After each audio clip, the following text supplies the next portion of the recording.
కుటుంబంలో cancer history ఉంటే ఆ కుటుంబ సభ్యులు 25వ ఏట నుండే గైనకాలజిస్ట్ ని లేదా జెనెటిక్ కౌన్సిలర్ ని కలవాలి. ఇప్పుడు family cancer clinics, genetic clinics చాలా చోట్ల ఉంటున్నాయి. ఈ రకమైన కన్సల్టేషన్ లో మీ కుటుంబంలో ఏ విధమైన క్యాన్సర్ ఉంది, అది మీ జీవిత కాలంలో మీకు వచ్చే ఛాన్స్ ఎంత, ఎలాంటి టెస్ట్ తో ముందే కనిపెట్టవచ్చు, ఏ టెస్ట్ తో నివారించవచ్చు, ఇటువంటి వాటితో రిస్క్ ని అంచనా వేస్తారు. కొన్ని జన్యుపరమైన పరీక్షలను సూచిస్తారు.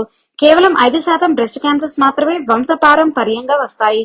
కుటుంబంలో ఆల్టర్డ్ జీన్ కనుక ఉంటే తర్వాత తరానికి బ్రెస్ట్ క్యాన్సర్ రావచ్చు. వృద్ధాప్యంలో వచ్చే క్యాన్సర్ కి చాలా వరకు వంశ పరంపర ఉండదు. మీ కుటుంబంలో క్యాన్సర్ హిస్టరీ ఉంది కాబట్టి మీరు ప్రతి నెలసరి తర్వాత సెల్ఫ్ బ్రెస్ట్ ఎగ్జామినేషన్ చేసుకోవడం తెలుసుకోవాలి. ఏడాదికోసారి మామోగ్రఫీ చేయించుకోవాలి.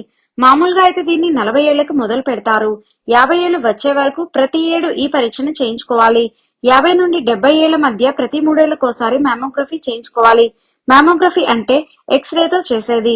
అయితే సెల్ఫ్ ఎగ్జామినేషన్ చాలా ఇంపార్టెంట్. నొప్పి లేని లంప్ ఏదైనా చేతికి తగిలినా, బ్రెస్ట్ సైజ్, షేప్ మారినా, స్కిన్ లో తేడా కనిపించినా, నిపిల్ డిశ్చార్జ్ ఉన్నా, చంకల్లో వాపు ఉన్నా వెంటనే గైనకాలజిస్ట్ ని సంప్రదించాలి.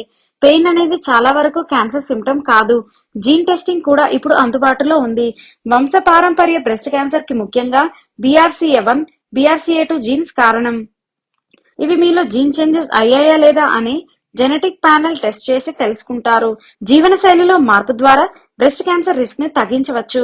ఎత్తుకు తగిన బరువును మెయింటైన్ చేయడం, కనీసం 30 నిమిషాల వ్యాయామాన్ని వారానికి కనీసం 5 రోజులు చేయడం, పౌష్టికాహారం వంటివన్నీ బ్రెస్ట్ క్యాన్సర్ రిస్క్ ను తగ్గించడానికి దోహదపడతాయి.